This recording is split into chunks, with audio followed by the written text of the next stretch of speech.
Okay, well, we're going to go ahead and get started here. I'd like to thank everyone for joining us.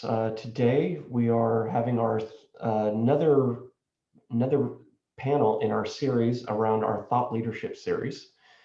My name is Sean Schalfstall. I'm the CTO of Sycle, and I'm glad you all joined us here today to talk about over-the-counter hearing aids and their impact on the marketplace today.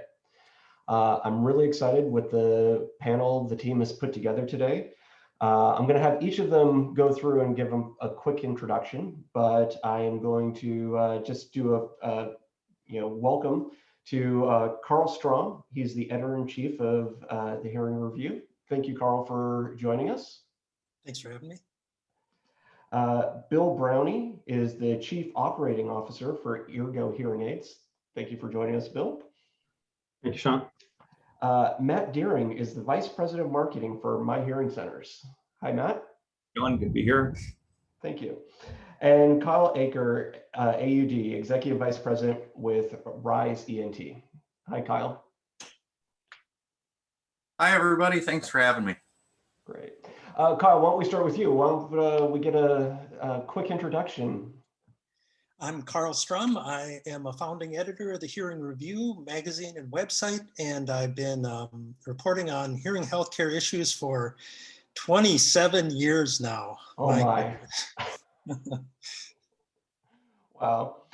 27's, you've got me beat on that one. I'm only sitting at 20 right now. So Bill, why don't we get a short intro from you?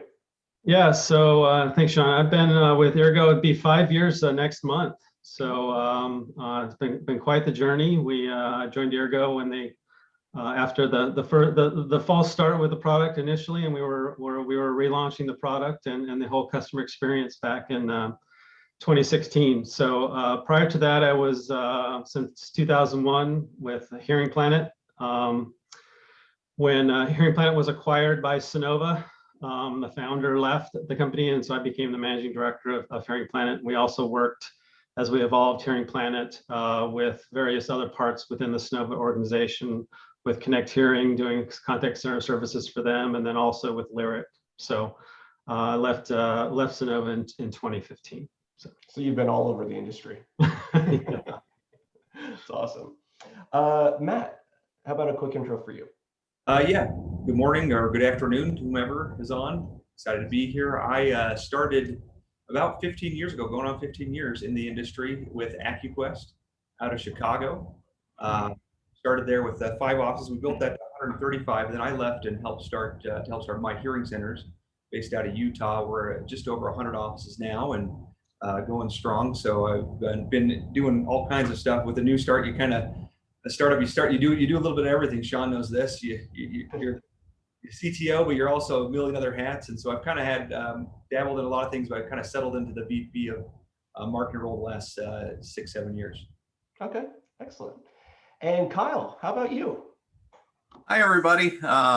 Good to see so many familiar names in the attendee list here. So I'm Kyle Aker. I'm the Executive Vice President of Rise ENT, which is a division of OddConnects.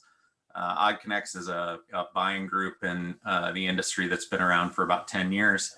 Many of you know my history. I started as a clinician in vestibular, worked for one of the manufacturers for about 10 years, and then right before the pandemic, joined OddConnects to start Rise ENT. So at Rise, we really focus on helping ENTs to build their hearing ancillary and other ancillaries, and help folks run better businesses and stay independent, that kind of thing. So excited to be here. Thanks for having me. Excellent. Thank you for joining us. I hope everyone sees, the panel here has a wealth of experience and, comes from all different viewpoints. So we're really excited to hear about the conversation today. For those of you in the audience, if you have questions during this, we're going to have probably about 45-50 minutes worth of back and forth between the panelists. But if you have a question, please click the Q&A button at the bottom of your screen, and we will try to get through as many of those as time permits towards the end. So, why are we here today? Over-the-counter hearing aids have have been sort of this thing bubbling up over time, but it seems like in the last 6 months, we've seen a bit of an explosion in the US. We've even seen, the federal government administration, putting their thumb on the scales of where we're going to be going over the next near foreseeable future. So I want to first start with you, Carl. You've been in the industry for 27 years here. So why don't you get us started? And what do you currently see what's going on with over-the-counter hearing aids from your point of view? You're sort of standing from the outside, so. Well, you're right. And the two words that keep cropping up all the time, and the reason for OTC regulations coming down the line are that the affordability and accessibility of hearing aids or hearing devices for people with mild to moderate hearing loss. And mild to moderate hearing loss, mild hearing losses, let's put it that way, have never really been a focus of hearing care professionals or the industry, and yet a lot of what we call significant hearing loss falls into that class.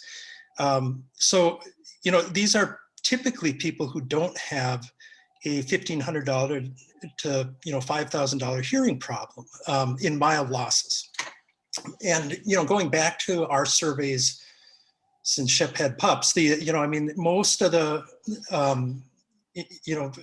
less than 10% of people with mild hearing losses are the customers make up the customers of people with of hearing care professionals. And so there's that. But however, moderate hearing loss is probably around 50-55%, right? And the rest is made up by severe and profound. So we've had OTC hearing aids around, if you ask me, for an awful long period of time. You can go back to the 70s. We had Lloyd's with direct mail hearing aids, and everything in between. Michael Nair's operation sold 200,000 hearing aids in 8 months in 1994, if I remember right. So it's not like we haven't had amplification options for in non-traditional professional routes. And there's I think what we've seen emerge lately are a lot of great, in anticipation of this OTC category, a lot of really good amplification options. And, Ergo with Bill's firm is one of them, but certainly, we have Nuheara and Lucid and Alongo Be Here and Lexi and iHear. We have Apple, developing its transparency modes. We've got Qualcomm with its Jacody listening apps. There's a lot of really interesting technology coming up and that is available right now that I think that we can think of as kind of OTC hearing aids. And the kind of the history of the march toward this OTC regulation has been kind of promulgated by 5 main government entities. It's been obviously the FDA and FTC, but also the National Academy of Science and Engineering and Medicine, the National Institutes of Health and the NIDCD, and then PCAST, which is the Presidential Council of Advisors for Science and Technology. All of these entities, or at least PCAST and NASEM, issued reports and dissemination reports in several meetings, and there's probably been at least a dozen very important meetings on the way to the FDA gathering enough information to make some recommendations, upcoming recommendations for their regulations. A lot of these will concern, a lot of the big issues concern, who exactly fall into the OTC class, and what dB level of hearing loss, how much OSPL 90 output that the hearing aids can have, and these types of technical specifications, but also a lot of labeling, red flags, and issues like returns and refunds and those types of substantial things that the FDA has to get all in line here. And at the same time, then of course we have a lot of state licensure regulations and state laws that maybe that'll probably be preempted by some of these. So the FDA has a real sticky task of getting all of this right, and I don't envy them for it. And no, I don't think anybody's going to be happy, 100% happy over what they come up with. And there's big players here. I mean, we're talking about, I mentioned Qualcomm, but we're talking about Samsung. We're talking about Bose and the Consumer Technology Association, which has a lot of money behind it. So it's going to be very interesting to see where all of this goes. You said something towards the beginning there about, where this sits is that, there's 10% of the mild loss out there that is being served today, and that OTC can help do that.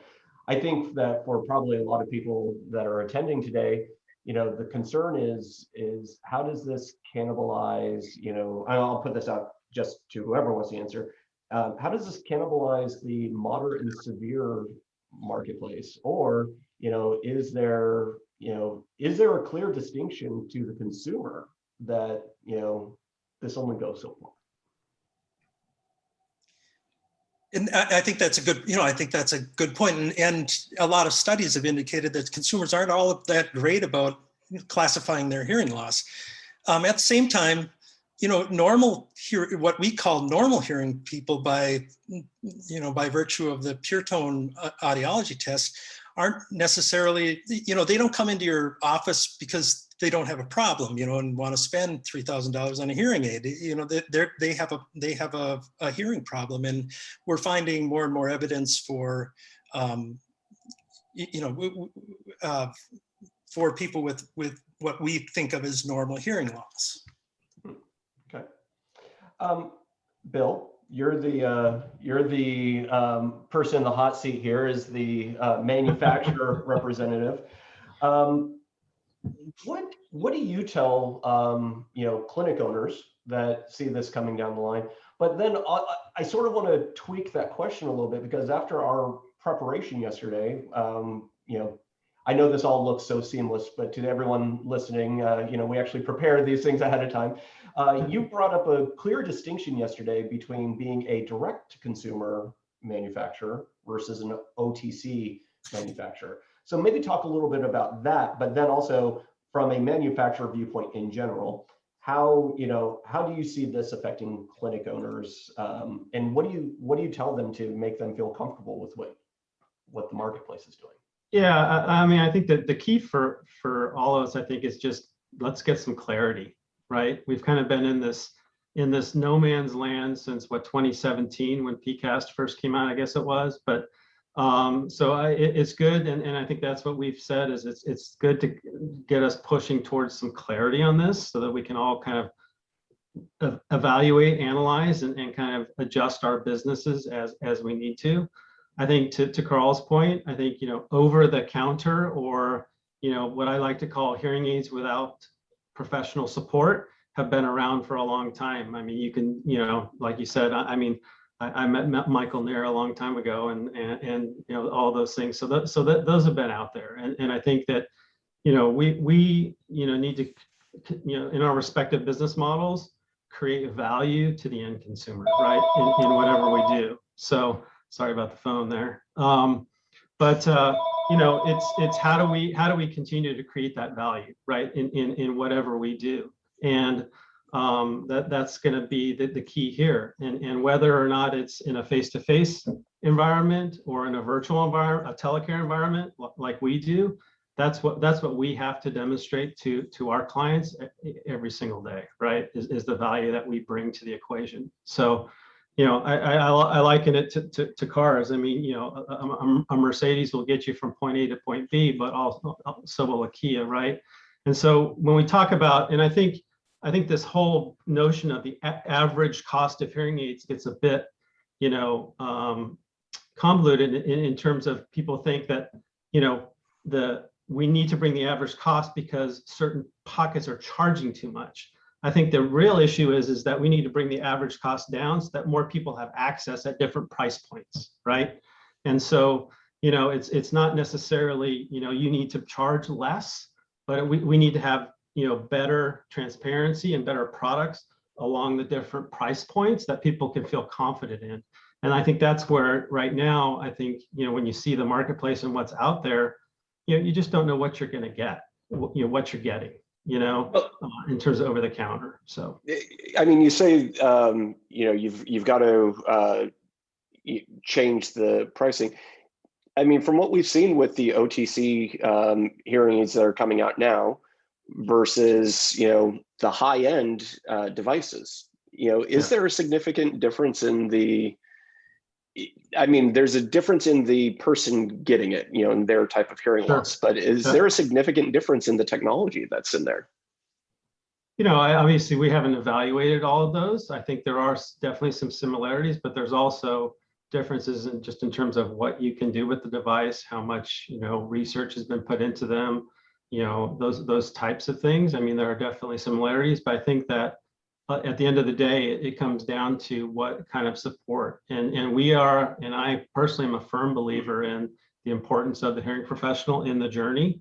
That's why we built Eargo like we did. I mean, Eargo started out as much more of a, if you will, OTC, order online and we'll ship it to your house and good luck. And I think, when Christian and I came in, we were like, look, that's just not going to work. We've been there, we've done that.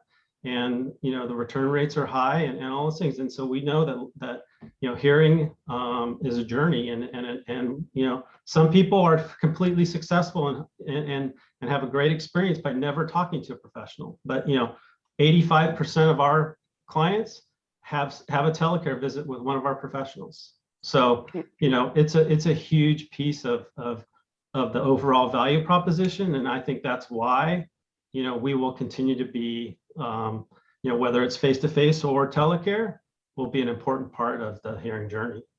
And to chime in on that, a lot of us on the panel have been to some of the major, the headquarters of the major hearing aid manufacturers, and know quite intimately the amount of research, the research facilities they have, the coordinations that they have with academia, different institutes throughout the world, NAL in Australia and all these other places.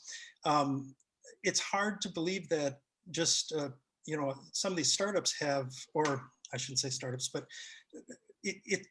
it's difficult to believe that you can gain all the resources that these companies have had through the years for when you see the kinds of support that the major companies have behind them. No, I mean, you can read our public filings. I mean, we've spent millions and millions of dollars to develop a device. Right. It's extremely expensive to the R&D to develop a device. I mean, it's not something that you just figure out in 6 months and throw a few $1,000s together and all of a sudden you're on the market. It just doesn't work that way. So. Right. Yeah. And to Bill's point too, is that, we see a lot of times in consumer electronics where the companies come in and say, we'll just build an amplifier and it'll have this battery and everything's going to be super easy. Well, they also don't realize that the average use time of a common biocompatible hearing aid is 16 hours a day, and that it has to stay in the ear the whole time. And it's in this, I always think about what's the movie, the Armageddon or whatever, where they go to the asteroid to drill. And when they're describing it, they describe it as, the scariest environment imaginable, right? The ear canal is, for a biocompatible device, has to be the scariest environment imaginable, right? So, there's a lot of things that, fundamentally, yes, very easy to build an amplifier that's going to take you from, 65 dB to 75 dB. I could build that with a toolkit I have sitting around here, but building a device that has improvements on amplification across the speech spectrum specifically, that's going to stay in somebody's ear, that's going to be, the best hearing aid is the one that no one can see, right? So so making something small, micro electronic package with a power supply that's going to last that time that you need, it's just not as easy as some of the folks in consumer electronics believe it to be. And many of them are starting to find out with some of their hearing aid styled earphones that they're starting to release to the public. And we've seen a lot of false starts on those begin as well. So I completely agree with Carl and Bill and what they've said. It's not easy. It's not like the hearing aid manufacturers are throwing out a bunch of cash and lighting it on fire in the parking lot in Copenhagen and Eden Prairie and across the globe. That this money is going into things that build things that are going to last in people's ears for a long time. And it's science is hard. So it is. Exactly. Yeah. Matt, I want to ask you, I want to build off something Bill was talking about. When I was asking him about the difference between the technology on OTC versus the super high-end ones, Bill said a very poignant thing, which is it comes back to the experience of, what you can do with the device, right? And I think that's where, providers come in, and it's that expertise to take someone from basic amplification, which I probably start needing now. I actually use my AirPods more than I need to, because I do like the sound transparency. I like the amplification that I get with it. But there's a big difference between that and somebody with a moderate hearing loss who needs to have multi-zonal, amplification. So what's been your experience with your patients with OTC, or if you haven't had a lot of OTC direct experience with them, what do you foresee that being as more of these OTC hearing aids get into their hands? Yeah, I think that, the experience we've had, as Bill kind of mentioned, we really haven't had a lot of over-the-counter experience. We've had some direct-to-consumer experience that we've had to adjust. And, for that, first of all, you've got to be willing to have a package ready for those people, because they are going to come to your door. Right.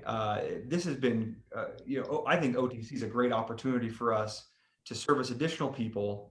One of the greatest referrers that we get are people that have gone once to Costco and didn't have a great experience at a Costco brand. And that's not every Costco, but I don't hate to pin one place down, but they maybe can't help a person that's a little bit further along in the hearing loss category. We've had, competing with Eargo has been a blast in California, and we do have Eargo patients that didn't have a successful experience with Eargo that show up at our door and are looking for something available, whether it's working with that Eargo product that they currently have and making it kind of work for them, giving them counseling, or transition into another product. So the opportunity is there, and the last thing you need to do is just put your head in the sand and throw your arms in the air and give up. You just got to make sure that the packages are appropriate. Same thing with third party. I know you guys talked about this at your last panel, but you've got to have a package ready for those patients to take care of them, because usually what they get in that third party package isn't enough to get them all the way down the road, and you've got to have additional help to get them there. So I actually think there's a great opportunity. It's who knows what it is. Again, we're, like Carl said, we're kind of up in the air. Bill's mentioned this too. We've got 120 days minus whatever that we're going to have something, but who knows what it is. And so as soon as that comes out, you got to read it, understand it, prepare for it, and put something together for your patients to explain it and to offer services for those people. Yeah. No, that actually was leading into my next question. I was going to ask Kyle, but I mean, anyone here jump in here, is Matt started to outline it. How do clinics take advantage of OTC? Yeah, you've got packages, but does this change marketing at all? Do clinics start selling OTC products in the offices? Where do you see that going? There's the truth of the matter is that in today's market, as much as an administration or a media department or whomever wants to shout out from the top of the mountains that hearing aids are too expensive and old people are getting taken advantage of and all of these things that sell lots of papers and sell lots of clicks on Google, there is a hearing instrument in our current distribution channels that goes from the most inexpensive to very expensive. And many are effective across the platform. So to make yourself look like you're supporting a certain demographic, then of course you tell the horror stories of that demographic and how you're going to change those things, right? So we all know how the media works. We know how politics works, fine and dandy. So, you know, and Matt is an excellent retail audiology mind. He's been doing this a long time and I couldn't agree with him more. The reality of the situation is that regardless of what is happening in the market, you have to do two things. One, as an audiology clinic, a dispensing practice, you need to own the area immediately around your clinic and make sure that everyone in your community knows exactly what it is that you do, how you do it, and why you do it.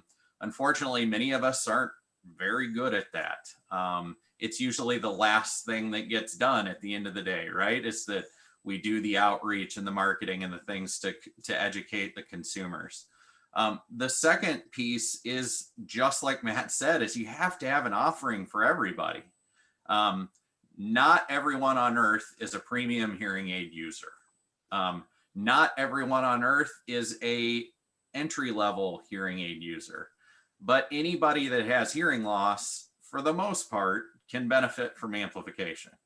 So finding something that works for every single patient is where it comes together. And it's the reason why, you know, even, you know, in a direct-to-consumer company like Bill runs, that they have counselors on board to help people make that decision, because the reality is that the education in the market is not very good. Audiologists like me and everyone else on the call, we probably haven't done everything that we could probably do to educate the consumer better so that they can make better educated decisions. That happens. It's a small industry. We get these bright spotlights shined on us from time to time, and we have to fix that, right? But the truth is, you can control educating the consumer immediately around your offices, because that's your zone of influence, and you have to take advantage of that. And then second to that, you have to make sure that you have something for everyone, because people will go out with mild, moderate, or more hearing losses, and they will go out and buy something over the counter that may not satisfy them. And when they come in to your office and say, I'm having a bad experience with this, and you say, I don't know what this crap is, that doesn't make you look good to that consumer. What it does is it makes them think that you completely are building walls to them from the very beginning. So first, educate yourself on what's available.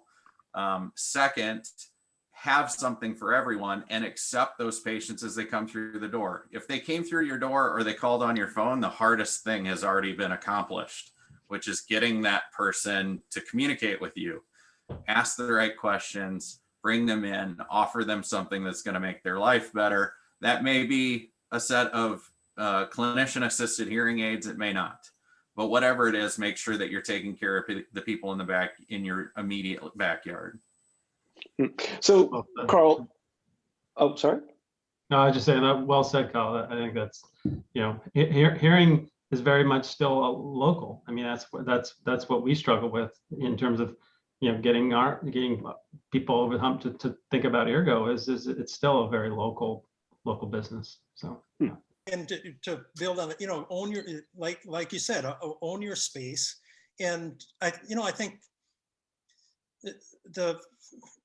you know, everything from, with all the health information that we have with comorbidities and cognitive problems associated with hearing loss and all of this, you know, it's been said often we need to own more of a, we have to have more of a cradle to grave type of look instead of concentrating all the time on older people. And they'll always be our audience. I don't dispute that, but I think you can build a reputation for being the hearing solution provider in your area, and whether it's hearing protection and hearing loss prevention and tinnitus, and to be the consult for everything hearing in your area instead of just being the hearing aid guy. I think that's very well a important component for the future. So Carl, that actually feeds to what I was, listening to Matt and Kyle talk about having that offering for everything. 20 years ago, when I got into this industry by accident, it was because I had an advertising agency and we were working with Sonos way back then. And we kept on saying, you know what, we've got to hit those 45 to 55-year-olds. We're gonna just grow this, and 20 years on, it's still the thing. Is OTC something that is going to make it more accessible for price point wise, but also technology wise? Do you think that it's going to do that? And if then clinics have those offerings, is this what we've been waiting for the last 20 years, or probably a lot longer before I even showed up? But well, I hope so, but I think it's going to be messy, and any kind of change is sometimes messy, and it's going to be a process, and I think that'll be, the answer is to that is it really depends on what your situation with your particular practice is. For many, I would anticipate it'd be not a great move to move into OTC, because you're doing very well serving, if you own your area's market share in hearing aids, and you're doing what you're doing really well and having satisfied customers and great referrals and everything else that comes with that. I'm not sure why you would change, right? And I don't see OTC as being a giant threat to that. I could be wrong, but I don't see that. Certainly, having price options for everybody, I think, I hate to be a Pollyanna about it, but I think that's a great idea, and we can help people get into the hearing journey and amplification earlier. I think it'll be a lot easier down the line to deal with the people who need professional help as they need professional help. So, and the way you look at this is a risk reward process, right? So, and Carl's probably heard me talk about this before, but my hope is that OTC and even some DTC methods are kind of the play school, my first hearing aid, right? And I hate to simplify it in a joking manner, but that's the hope, right? The hope is that people with very little hearing loss have an opportunity to enter the market at a lower bar, and get them used to amplification so that they get into, and I look at things as either, company assisted, clinician assisted, or consumer driven, right? So you've got the current hearing aid model is clinician assisted, DTC is company assisted, and do it on your own OTC is consumer focused, right? So my hope is that you see this almost as a transitional gradient from, I get this chance to try this, and oh wow, amplification does make my life a little bit better. Now let's go and get a clinician assisted care to get the extra brightness, the extra tuning, sharpen the focus, so that happens better and I hear better over time. Now, the risk of that is just the opposite. I try the play school, my first hearing aid, and I have a terrible experience and it doesn't fit in my ear right and it hurts. And my spouse, I can now tell them, see, I told you hearing aids didn't work. And then instead of waiting 7 to 10 years to try amplification again, they wait 15 to 20 years, and we run into the other comorbidities of hearing loss that we all know exist. So what's the risk and what's the reward? If OTC is truly a low cost of entry, which that's still yet to be seen because we don't know what OTC is yet, right? If it's truly a super low cost of entry and there's very, very low risk, then there's less opportunity for it to do permanent damage. If somebody spends $500, $600, $700, $800 for a set of OTC devices, has a bad experience, it's less likely that then I believe that they're going to seek clinician focused care because they already had this big investment in a set of OTC devices and see they didn't work, honey, right? So Yeah. that's the risk reward that you have to look at, and that's yet to be seen. I think that's a good point. I mean, in our business, we're seeing, more than 2/3 of our clients are new to the category, right? And if you look at people under 70, it's even higher than that. So, I think was one of my personal goals was, the pyramid, the hearing pyramid of severe, moderate, and mild, and the penetration. The thing that frustrated me for so long was that we weren't moving the lower part of the pyramid, to the higher penetration. I think that's where the real opportunity is here. And I think that, to Kyle's point, I mean, I'm hopeful that this provides some framework for providing a decent device at a decent price, whatever that looks like. Because we know that once people access amplification, they rarely go back, right? If it's successful and they have a good experience, they're going to be using it for pretty much the rest of their lives. And so, our goal, all of our goals here is for people to hear life, life should be heard, those types of things, and to reconnect. So, if we can do that through this, then that's great. So Bill, I want to add on to that a little bit with what you and Kyle were just talking about. So in Eargo's lifetime, you've had different ways that you interact with providing care to the consumer. Yeah. How do you see that?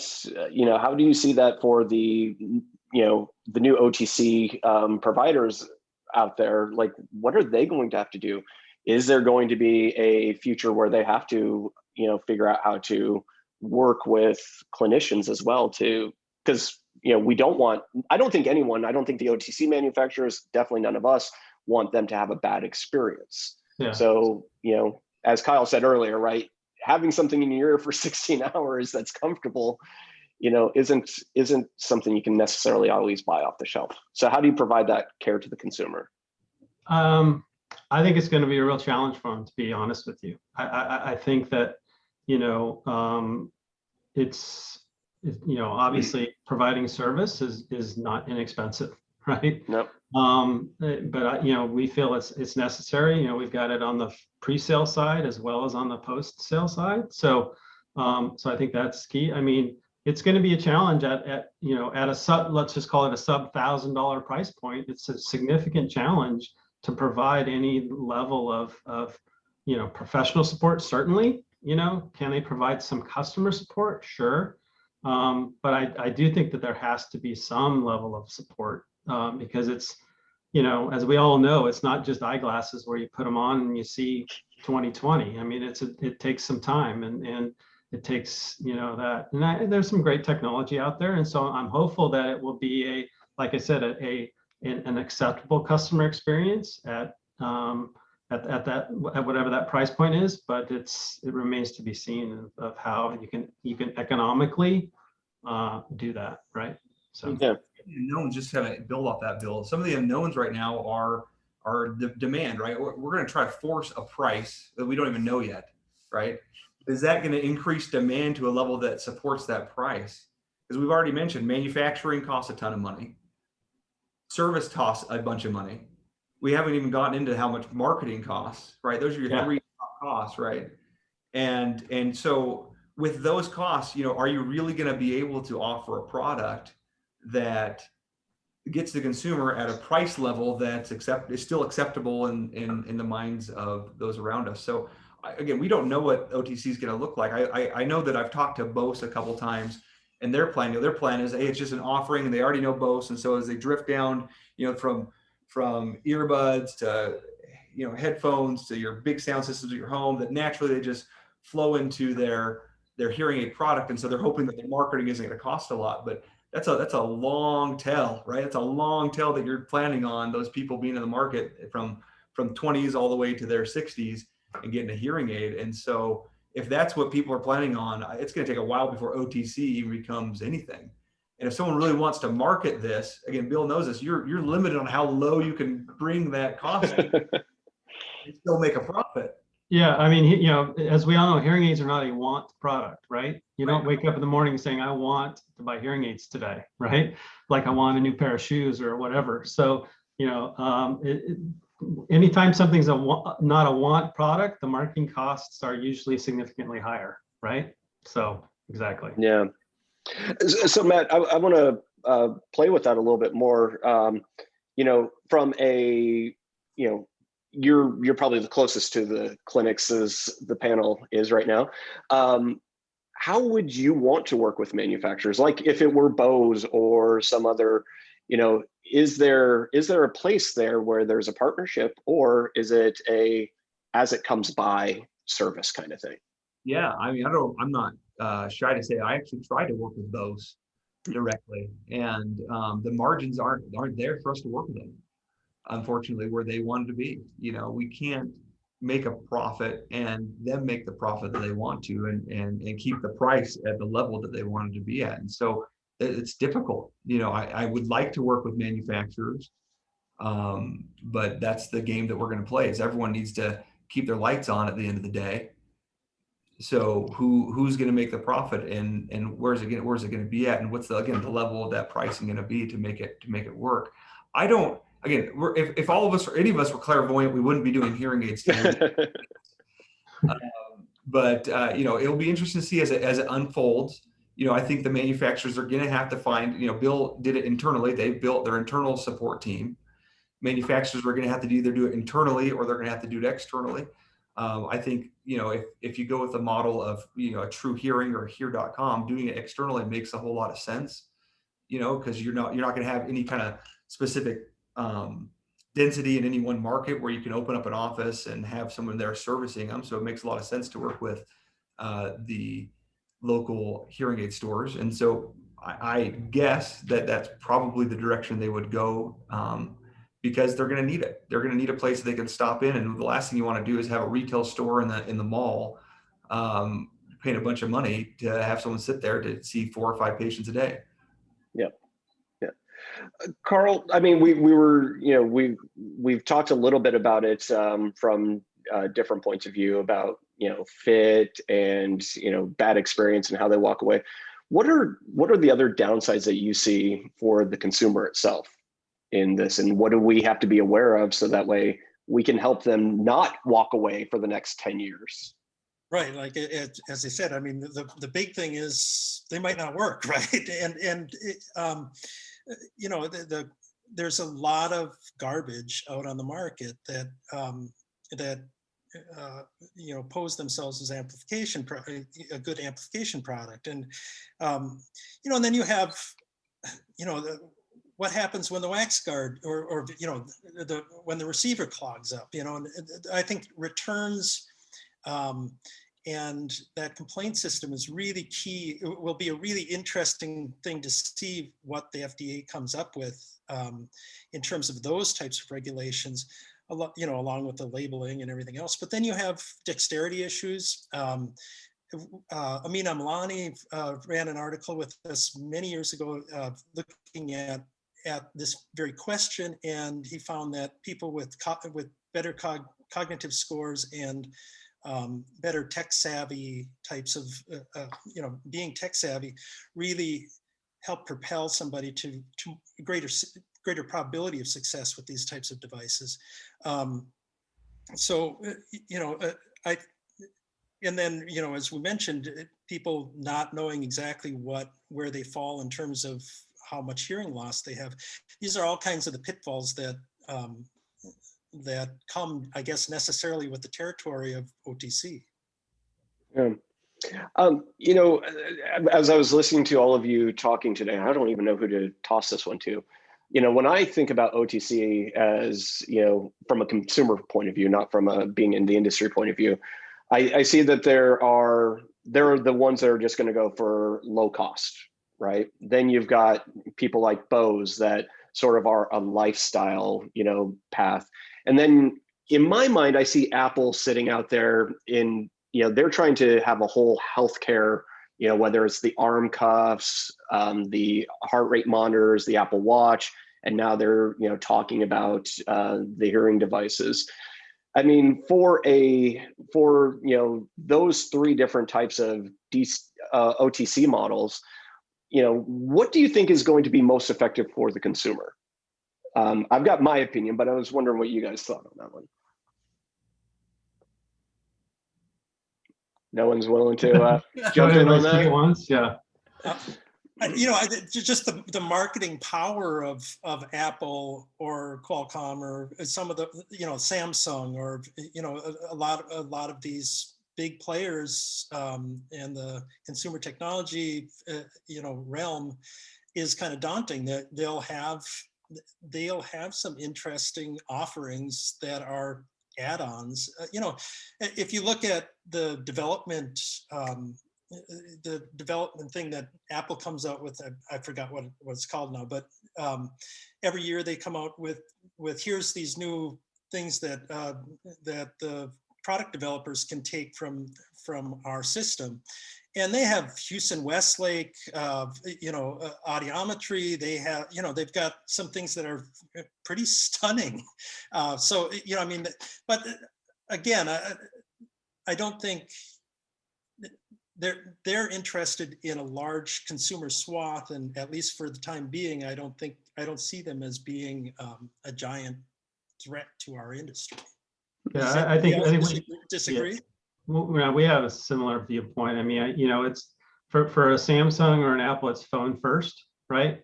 And it's really, you know, how do we sell more hardware, more phone hardware? Yep. And you know, I think for a situational issue, you know, AirPods are fine, you know, for that short-term situation. But you know, I'm, as we all are on Zoom calls all day long these days. You know, wearing AirPods for even more than a few hours, it can be extremely tiring, right? So yes. I just, you know, we just don't see that as, you know, sure, it's a threat if you want to call it one, but you know, I don't think it's one that will be replacing hearing aids anytime soon. So I just whipped through the attendee list. I was just looking at it really quickly, and I see a lot of people that are in small, independent, private practices. So usually what I do when somebody asks me that question is I put it back out to them and I say, of your last 100 patients, how many of your patients came through the door, tested positive for a hearing loss, accepted treatment, meaning you fit them with hearing aids, they paid their $2,000 to $5,000 to whatever you charge for the set, and they said, okay, great, everything's wonderful, I'll see you back in 3 to 5 years for my next set, right? It just doesn't happen. Yeah. Building biocompatible amplification is difficult. And so the company that helps the consumer in the hearing journey the best will win. In my belief, clinician-directed care is the best way to make that happen, because the reality is that, you know, some of our patients, of course, love to just come in and chat with us and catch up and everything like that. It's totally fine, and it's part of our business. But the reality is that many of our patients need our help on an ongoing basis, quarterly, monthly, annually, whatever it may be. If it's reinstruction, if it's counseling, if it's reprogramming, if it's all of these different things. So the OTC company that handles the consumer and helping them through this journey the best is the one that's going to win. Unfortunately, when the legislation has finally come through, we're going to see this flood of devices that are are probably pretty awful. There's gonna be a lot, there's just gonna be this rush to market. I mean, I can't tell you how many small Chinese amplification manufacturers have tried to add me on LinkedIn over the last 3 months. I don't know what they're looking for from me, but they're clearly researching the market because they know that there's an opportunity to flood the market with something that people will buy, and ultimately that's all they care about, right? But for the long term, again, there will be a shakedown over time for the ones that do it well and the ones that don't. The ones that don't will go away. The ones that do it well will be the ones that remain connected to the consumer and help them through this initial step in their hearing journey. Well, I'm going to go to, we're almost to the bottom of the hour, so I'm going to go to some of the audience questions. And if I'm going to read your questions, but I might modify them slightly because some of them I just don't know if we would be able to answer. But the first one here, just put it out to the open here. Do you think that the federal administration is going to go after the big four for unfair practices or exclusivity with this new legislation? I can't imagine how they could. I mean, if anybody, there's anybody who's been in this business just knows how cutthroat against each other these hearing aid manufacturers are in terms of being competitors. They're highly competitive companies, and 5 companies, you know, it used to be the big 6, but 5 major companies in a space isn't in a technology space isn't out of bounds. In fact, there's an argument that more consolidation could or should take place. So I don't see that happening. I don't either. And I think that even with vertical integration, there's just so many other examples in related industries that it would be difficult to prove any kind of antitrust claim. I saw that there was a question about, and by vertical integration, I mean that the manufacturer owns the stores, that owns the manufacturing, that owns the health plans that get them there.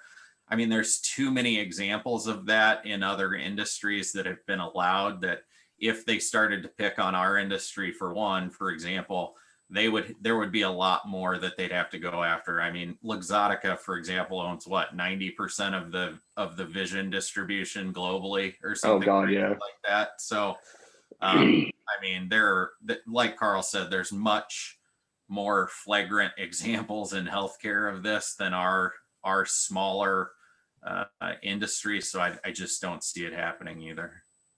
Okay. Okay, here's the next one. Maybe Matt, you touched a bit on this earlier. What do you believe audiologists still need in their toolbox to help educate the consumers along the way? So if we know we have to have offerings for them, what do those offerings look like roughly? And I apologize for just not knowing what everyone's doing. You've got the tools already. I mean, they all exist, right? It's not like every manufacturer has one hearing aid that costs you one amount. You've got financing availabilities that hopefully you're taking advantage of. You've got third-party groups that you can refer back to if you need to, and putting together a plan on when and how to do that, so you can get people into hearing aids. You've got articles up and down. You know, I think there's a question. I'm going to jump ahead here. There's a question about how do we educate patients about, you know, the risks of not doing something about your hearing loss, because they aren't educated, right? But you've got all the tools to educate them. The problem is there is no course that they're going to take in life where they're going to get educated on hearing loss. It's actually your job. That's part of your job as a profession, that you, when they come in, you fully educate them and you help them understand why it is important for them to do something about hearing loss. Then transitioning that to hearing aids is a lot easier, right? And you can eliminate the cost factor because you have a value factor. Once there's value in what you're doing, everything else kind of comes together. But you've got all the tools together. The tools exist. You've got to put them together in a way that works for your niche, for your practice and your market. And once you do that, then you're going to be in a great spot. But I don't think there's anything new that's going to have to be put together for specifically OTC. Bill, you look like you were about to jump in on that as well. No, I mean, I think, you know, what I've always told our sales team is number one, build trust and have people feel that you can help them. So can I trust you and can you help me, right? And so that's that's the two things you have to instill the confidence in the client within the first, for us, within the first 30 seconds of the phone call, and for a clinician within the first few minutes of the visit, right? And so those are the things that are super important that you have to do. Yeah, Bill, I'd actually add that you're right on. It doesn't start in the practice; it starts on the phone. And so you got to make sure whoever's taking that phone call, same thing, that you are smart enough, know your business enough, and confident enough that you can help them, so they will come in and actually see the clinician. Right. Exactly. It's the connection that matters, not the message, right? It's how it connects with the consumer. Okay, here's the next one. And this one starts with a statement. I think it's got a question at the end here, but everyone here is talking about a segment of the profession that is in response to a single problem. That is insurance coverage and payment for treatment of what is the whole health issue, cognitive decline, et cetera. The issue is that insurance companies still, by and large, aren't providing coverage as a health issue. So is this all in a response to, coming up with a lower price simply because it's not being treated as truly a health issue by the insurers? Yes. Yeah, it's a really good point, actually. Yeah. Clever, those insurance companies, they are. It's a point that I try to reiterate whenever I can, is hearing loss is a health issue. I mean, and it's such an exclamation mark with all the with all of the research coming out. The things that like Anu Sharma have with even with mild hearing loss, your brain is reorganizing itself. This is a real crucial. Hearing loss is going to be continually found to be a crucial health issue in the future. And there's Heinz Rüsch he was at Amplifon, he's now at Starkey, but when the OTC regulations were being proposed, he would come on and say, what evidence do you have for an OTC classification when this is when basically this is a health issue? Any other thoughts on that one? It's a very good point. If we hold I do think that that's absolutely true. I think it's a little, some of the mind of the consumers though is they don't necessarily view it as a health issue. Sometimes it's just a part of aging, right? It's a part of getting older. So there's that balance, right, of between, how do you convince someone to deal with, and I do believe it's a health issue, but it's also a very common health issue, right? Right. So it's one of those things that I think that's the struggle for the reimbursement side is it is a very common issue. So yeah. Matt, did you have something to add to that? No, I was just going to say, if we hold our breath and wait for the insurance to change, we got to work in the environment that we're in and do the best we can, and then try to educate individuals around us, our legislature, to try to make some changes. But I was going to say, I bet those manufacturers have some lobbyists someplace that could help us out with that as an industry, right? for sure. I'm sure they have been. Okay. So this is one that I'm on the technology side of software. So this is where my head goes to a lot of times when I hear about this from our customers. Do you think that this is similar to what happened with reading glasses? We were talking about this internally that, hey, you can go buy some readers from Walgreens, but there's a certain point where your eyesight gets to a place where you need to go see an ophthalmologist. So is this similar, or if not, how is it different? Kyle, you look like you're shaking your head. Yeah, I don't think that it is. I think that there are some things that we can learn from the vertical integration and business changes that happened in optometry and ophthalmology. But I think the fundamental issue is different. And the way that it'll happen and is happening in our industry will remain somewhat different. I think there are some things that will go the same way. I think that manufacturers will continue to own retail stores. I think that vertical integration will continue to happen. I believe that manufacturers will continue to encourage insurance companies to cover their widget as much as possibly can, because it's a one-to-one sales conversation at that point. And when someone has coverage for something, they're already pre-sold by their insurance company. So it's a very efficient process for a manufacturer. But the fundamental health issue is very different. So vision is for the most part, I know that there are some conditions that are different, but vision is a very linear process, meaning X disease state, X prescription gets Y treatment every single time, and 95+% of the time, X treatment treats Y prescription, right? And as vision gets worse, correction increases, but can still, for the most part, be brought to clear again. Unfortunately, hearing is a non-linear problem, right? So as hearing gets worse, amplification increases, outcomes don't change at a 1-to-1 scale, right? Yep. So there's counseling and assisted living devices and all those other things that help to supplement the process where that doesn't happen in vision. So vision is able to, and has been able to, vertically integrate very quickly and very easily using subclinical specialists to be able to deliver a product at an expensive cost still overall. I mean, we can all look at it and say that buying a set of glasses from LensCrafters is much more expensive than Zenni Optical, right? But if functionally, those two things do the same thing other than the personal fit, the adjusting and everything like that, right? And the adjusting and everything like that can be done by a well-trained technician, essentially. Whereas hearing is a little bit more of a complex problem that affects a lot of different pieces of the brain. So I think there are some business things that will be similar to the vertical integration that happened in vision, but the treatment process still remains very, very different. So buying a set of readers off the shelf at Walgreens is not going to be the same as buying an OTC product off the shelf at Walgreens in overall effect to your quality of life, in my belief. Okay.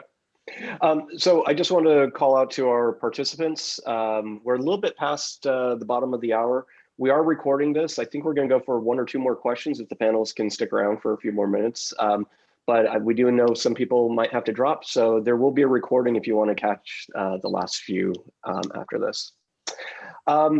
So I think this is the most poignant one, Dave asks, do you think OTC will increase patient caseload or overall hurt practices?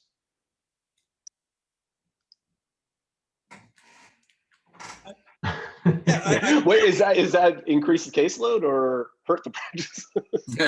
Good point. I mean, we view it as it's increasing awareness of the availability of hearing amplification, if you will, or hearing devices. So we think it raises all boats.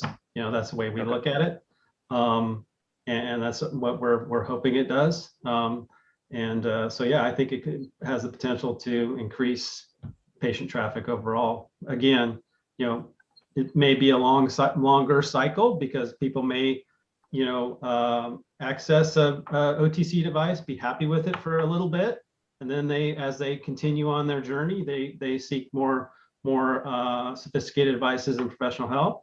But we believe it's going to, raise the overall penetration and raise all the boats. So yeah. And I would agree, but there's an interesting case for, in the first couple of years where first-time customers might be slightly harder to come by. And, I don't know if that's going to happen. I don't think anybody can really answer that, but it's an interesting proposition.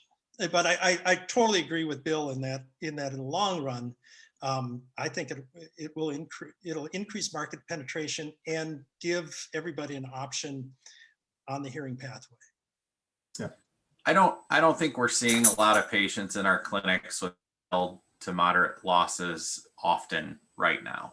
I think it takes, in unfortunate perception of the consumer, it takes more than that for them to end up in our offices. So if, again, hopeful that they have a good experience with a OTC device, maybe it has the potential of shortening that, but we all know, it could go either way, and we're not 100% sure at this point. But it's my belief that with even, Carl, what was the recent super optimistic number, is that 26% of people with a hearing loss in the United States seek out amplification. Right. And that's optimistic. I think that it can't get much worse. So at the very least, we have an awareness problem that amplification does indeed help. And if people start wearing these OTC devices, it becomes less of an old people problem. I really think it can help to build our overall businesses, clinician directed care.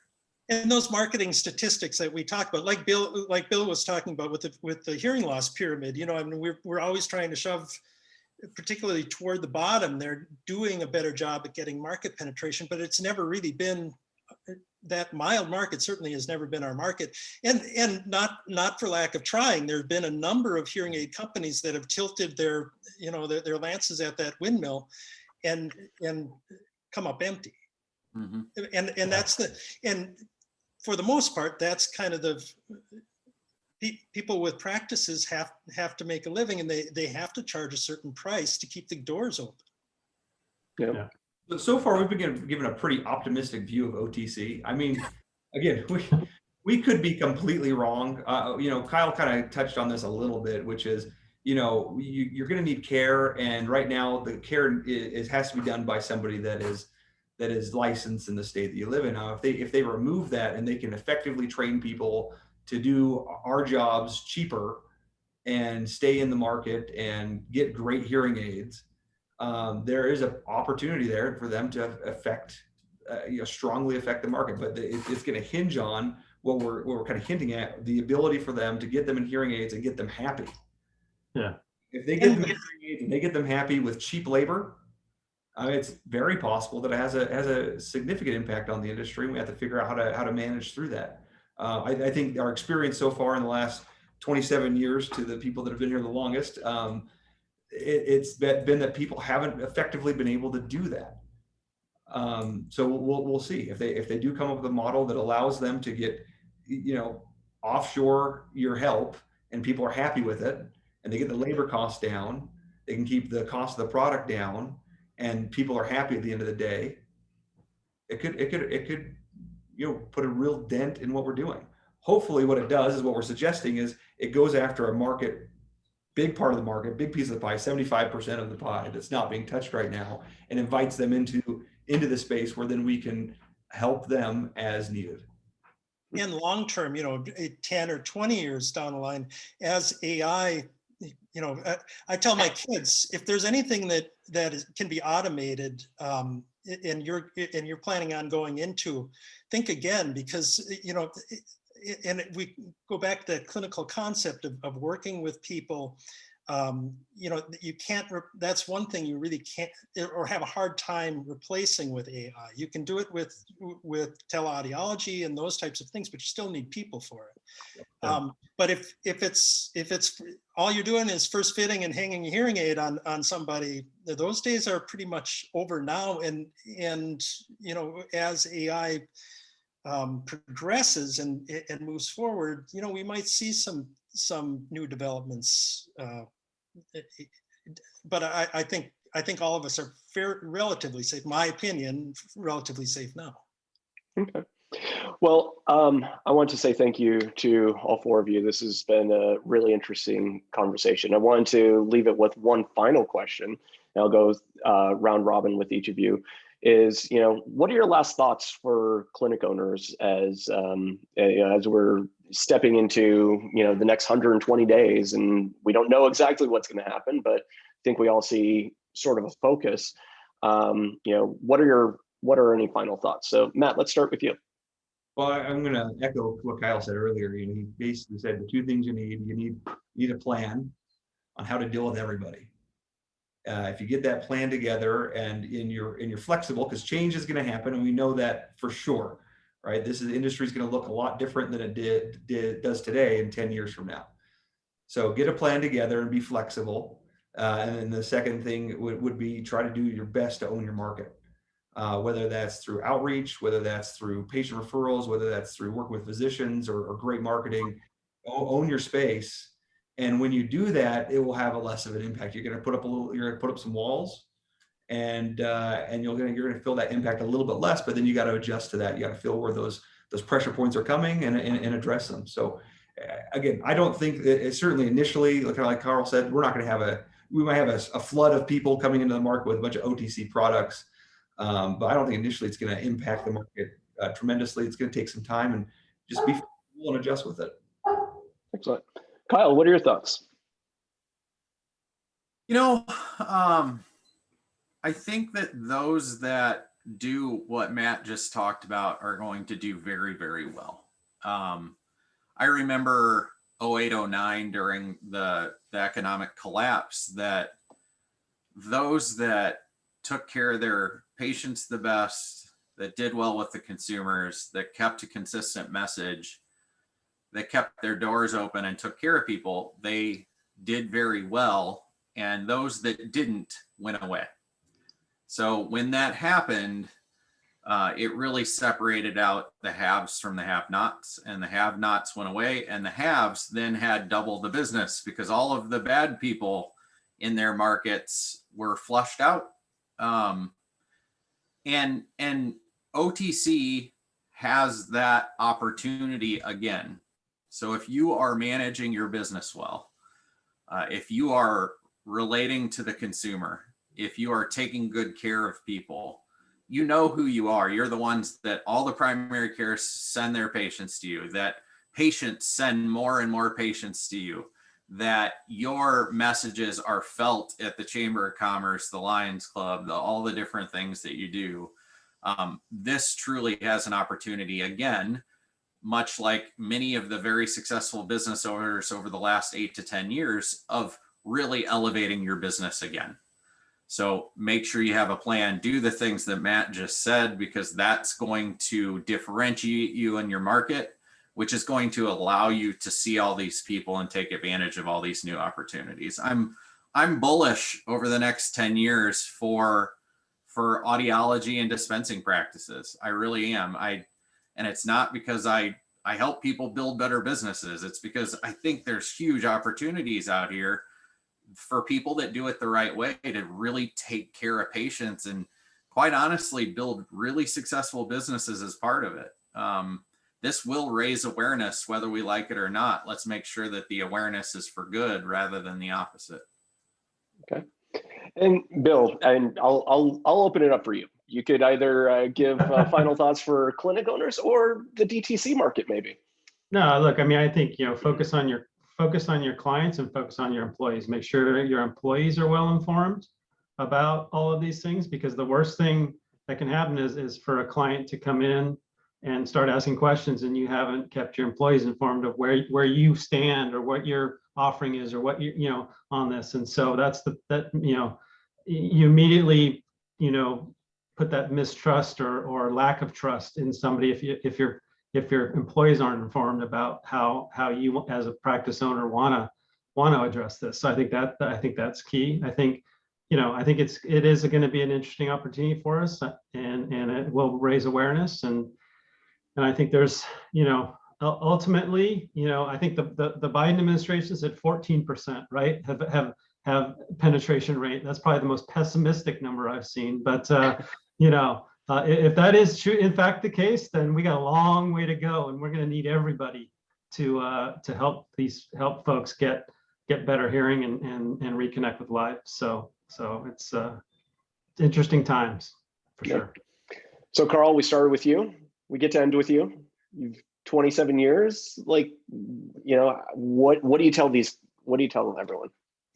If you help people, if you're very good at what you do in your market, and you do everything that you're supposed to be doing with best practices and everything else, I don't and you have very satisfied customers, I don't think you have that much to worry about. Like Bill said, we've got a giant population of people now and in the future that need hearing help. And now we're just opening it up. I mean, OTC, it's your choice whether you want to work in that mild or loss category and concentrate on it, or move forward and keep doing what you want to do. I think as a hearing care profession, we need to pay attention to all hearing losses and all hearing problems and tinnitus and balance and everything else, and have comprehensive care from the time that somebody is born to the time that they die. And I think that's the charge of audiology and hearing aid specialists.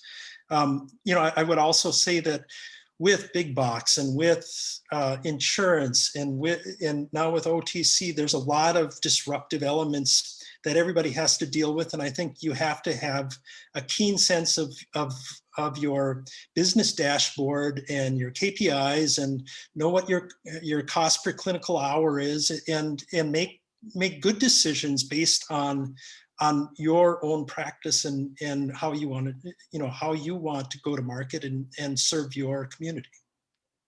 Excellent. Well, thank you all again. This has been really great. And thank you to all the attendees who spent the last hour and 15 minutes with us. Please look forward to other webinars in our Thought Leadership series. We hope everyone finds this valuable. We know we do. So appreciate everything that you all do, and have a great afternoon.